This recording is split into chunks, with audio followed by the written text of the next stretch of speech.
Nous l'utilisons de plus en plus chez les adultes, chez l'enfant et les personnes âgées.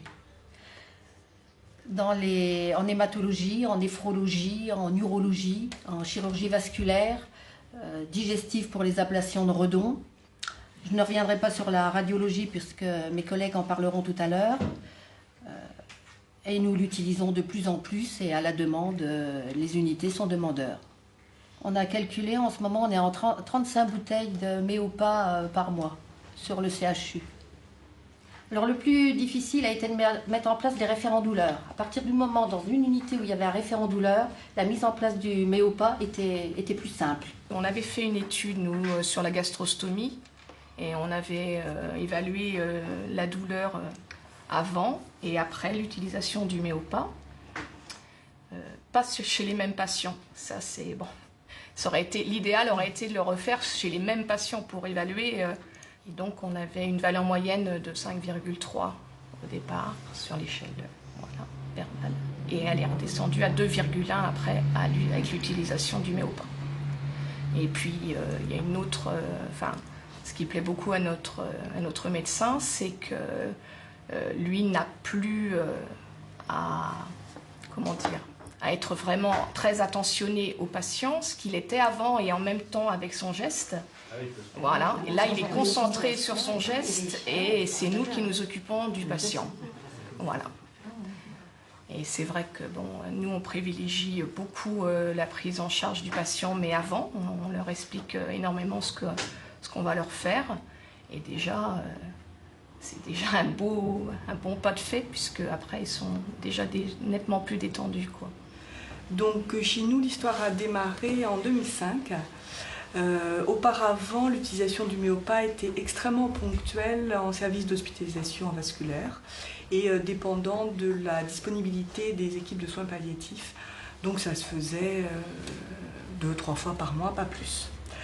En fait, en 2005, avec l'équipe soignante de la consultation, il y a eu une prise de conscience du niveau de douleur extrêmement importante au sein de cette consultation, puisqu'on y réalise des réflexions de pansement de patients porteurs de plaies vasculaires en majorité chronique, qui ont aussi la particularité d'avoir une douleur de fond souvent importante, très importante. Donc il y a eu cette prise de conscience parce qu'effectivement on pouvait observer au sein de la consultation des patients qui avaient des visages très crispés, des patients qui criaient. Et moi je me suis dit avec l'équipe que c'était plus possible, on ne pouvait pas admettre ça. Ce qui fait que nous on est passé par une première étape qui a été une étape d'enquête au sein de la consultation pour objectiver un peu notre perception et puis aussi parce que j'avais comme arrière-pensée de pouvoir c'était plus facile pour moi après de pouvoir négocier la mise en place d'un projet avec un produit comme le Méopa à partir du moment où je pouvais prouver qu'effectivement au sein de la consultation ça se passait difficilement de mon point de vue. Donc on a réalisé cette enquête. Et effectivement, il est apparu dans les grands résultats qu'on avait déjà un patient sur 3 qui était douloureux même avant de débuter le soin, et puis un patient sur 2 qui était douloureux, voire très douloureux pendant le soin. On a utilisé l'échelle numérique. Face à ce constat, moi je connaissais déjà un petit peu l'utilisation du Méopa, et on a décidé donc de le mettre en place. Donc on est passé bien sûr par une étape de formalisation d'un protocole écrit, avec un groupe pluridisciplinaire où j'ai entraîné dans l'aventure des infirmières, de la consultation, des services d'hospitalisation, parce que je me suis dit si on le met en place à la consultation, il n'était pas pensable que les patients ne puissent pas après en bénéficier à nouveau en hospitalisation, puisque les patients en vasculaire sont malheureusement hospitalisés régulièrement. J'ai entraîné aussi une anesthésiste, un médecin vasculaire et un médecin référent douleur. On s'est tous mis autour d'une table. On a regardé un petit peu ce qui se faisait un peu partout, les protocoles, on a récupéré les protocoles qui existaient et on a écrit notre protocole dans le cadre de notre indication. Et donc on a démarré réellement en janvier 2006, après une formation de l'ensemble du personnel, avec une formation théorique et puis aussi le support vidéo dont vous parliez tout à l'heure. Et puis on a été accompagné les premiers temps par les infirmières des soins palliatifs qui savaient le manipuler. Et puis après on s'est lancé.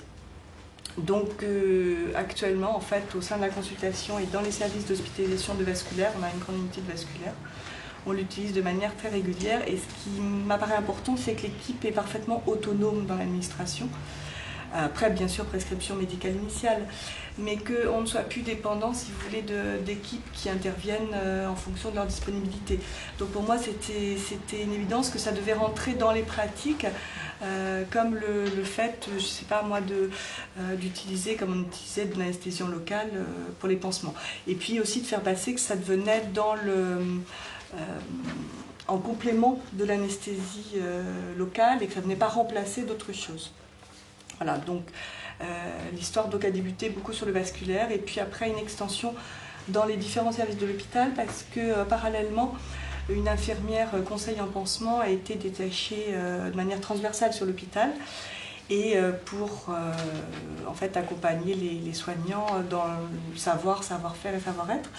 Et à cette occasion, quand elle dépistait des patients douloureux, elle proposait cette technique. Donc c'est en train un petit peu d'apparaître dans les différents services de l'hôpital. Récemment, on a été appelé par la consultation de chirurgie digestive.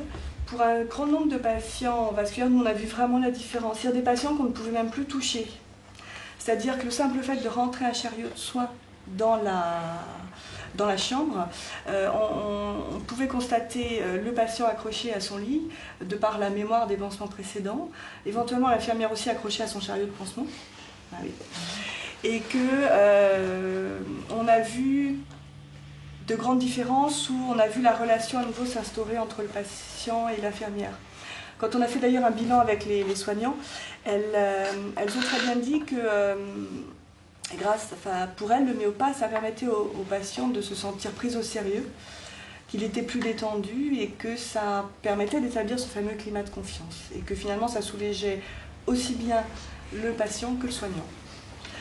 Alors après, il y a des limites, ça je suis tout à fait d'accord. C'est-à-dire que quand on a des douleurs extrêmement intenses et qu'il y a une douleur de fond qui n'est pas suffisamment bien soulagée, je pense que ça fait partie, on peut voir arriver les limites. J'ai vu aussi arriver les limites où les chirurgiens vasculaires sont venus me voir en me disant c'est bien, maintenant on va pouvoir faire des gestes de petite chirurgie sans problème sur la consultation.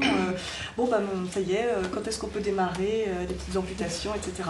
Donc c'est vrai que là il a fallu, et d'ailleurs au fur et à mesure il faut recadrer pour se dire que non, c'est pas forcément les indications idéales et que pour des raisons et de douleur et d'hygiène et tas de raisons, on ne fait pas n'importe quoi, n'importe où. Donc effectivement, je pense qu'il y a des limites liées à l'intensité de la douleur. Très peu de patients, on a eu des limites aussi par le fait qu'ils n'acceptaient pas le masque. De toute façon, je crois que c'est important de lui expliquer qu'il reste toujours maître puisque nous favorisons à tout prix l'auto-administration et qu'il doit rester maître de la tenue du masque. Ce qui fait on lui explique au départ qu'il a toute liberté de l'enlever si ça ne va pas. Et je crois que c'est quelque chose de rassurant d'expliquer ça.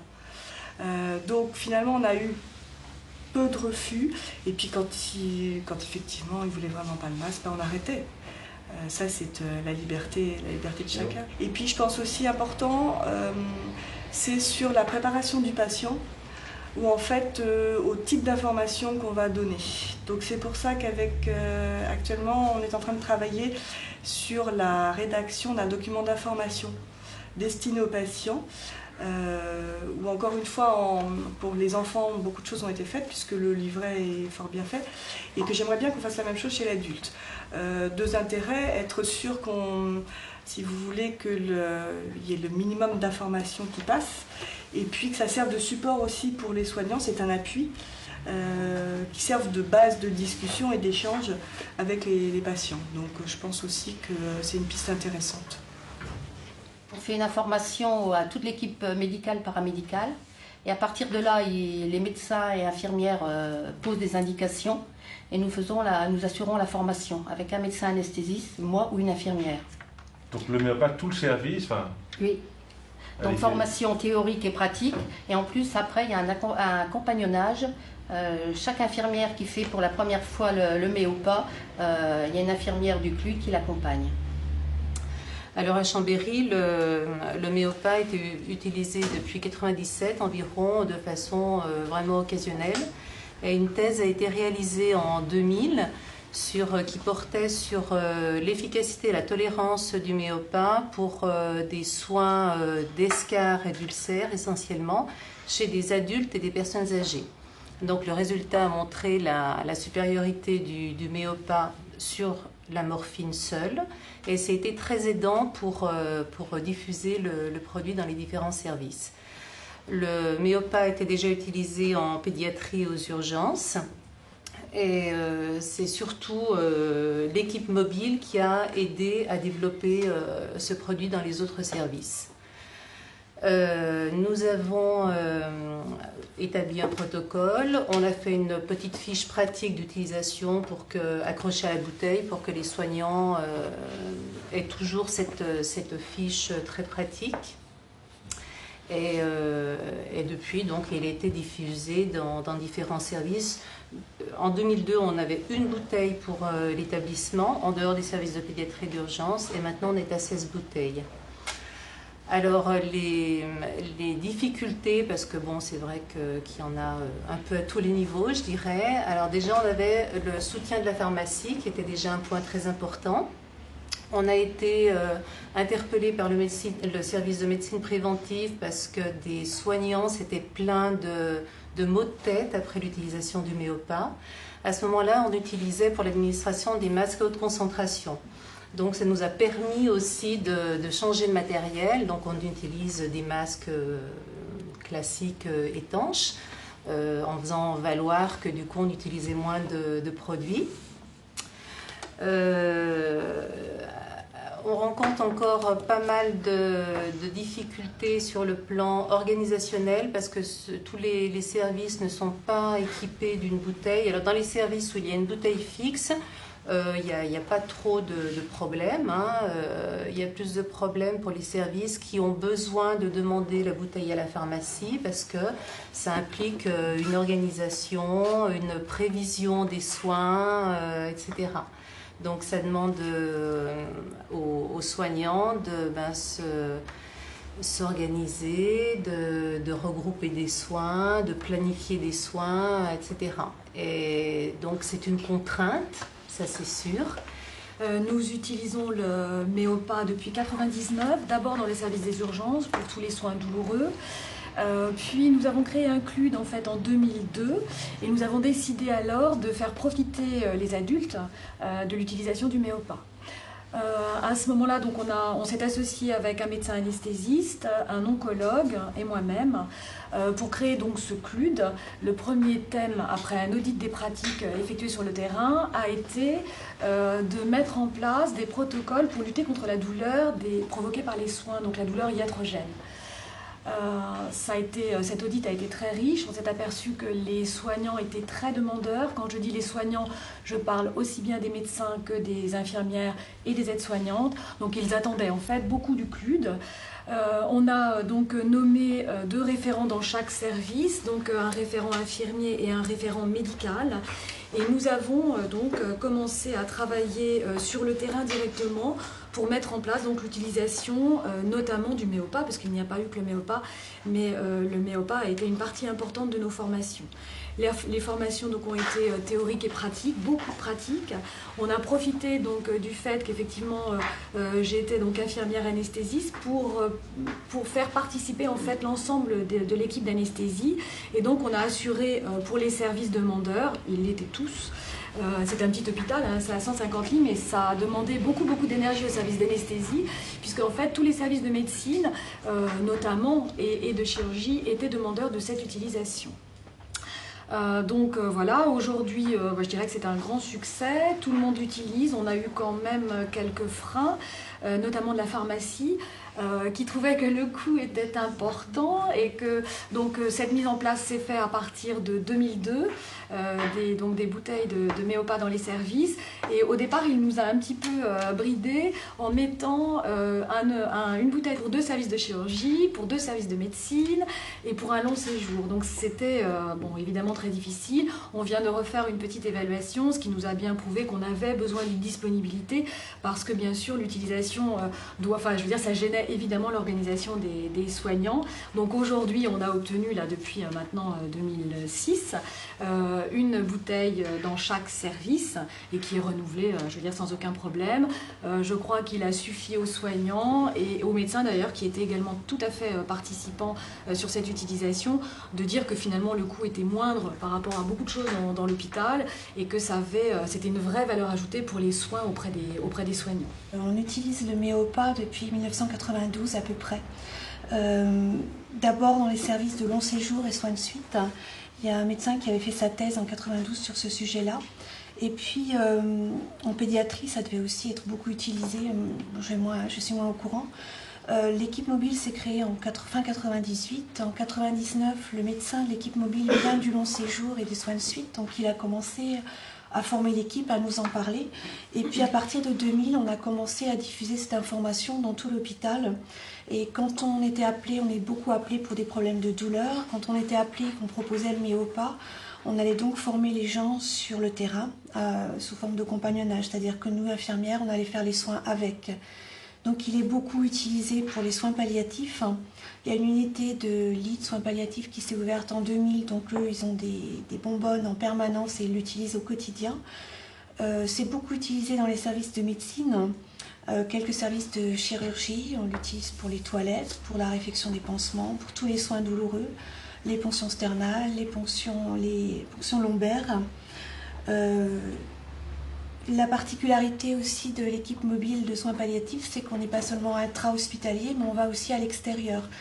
Donc on a un petit peu contaminé, entre guillemets, les hôpitaux locaux autour, et il est utilisé dans plusieurs hôpitaux locaux. Pareil pour les soins douloureux et beaucoup en soins palliatifs. Alors moi je suis Anne Caillot, infirmière au centre hospitalier de Boscamnan, c'est en Charente-Maritime. Donc il y a 2 pavillons, un pavillon de médecine et de soins de suite et de réadaptation et un pavillon d'EHPAD, établissement d'hébergement pour personnes âgées dépendantes. Donc on utilise le Méopa depuis mars 2005 dans notre établissement, à la suite d'une proposition du CLUD interhospitalier de Haute-Saintonge qui préconisait l'utilisation du Méopa pour les soins douloureux. Connaissant la méthode, puisque j'ai travaillé à l'hôpital Trousseau, pour moi ça a été assez facile de le proposer dans l'hôpital. Donc j'ai fait une recherche documentaire. Ensuite j'ai présenté le Méopa à l'équipe médicale, à la pharmacienne et à l'équipe d'encadrement, et qui m'ont suivi sur ce projet. Alors ensuite, donc, on a rédigé un protocole et puis donc, il y a une formation du personnel qui s'est faite d'abord d'un point de vue théorique, et ensuite, quand le point de départ a été donné pour l'utilisation du Méopa, eh bien, j'ai fait donc un compagnonnage, sur le principe d'accompagner à chaque fois pour chaque soin sous Méopa.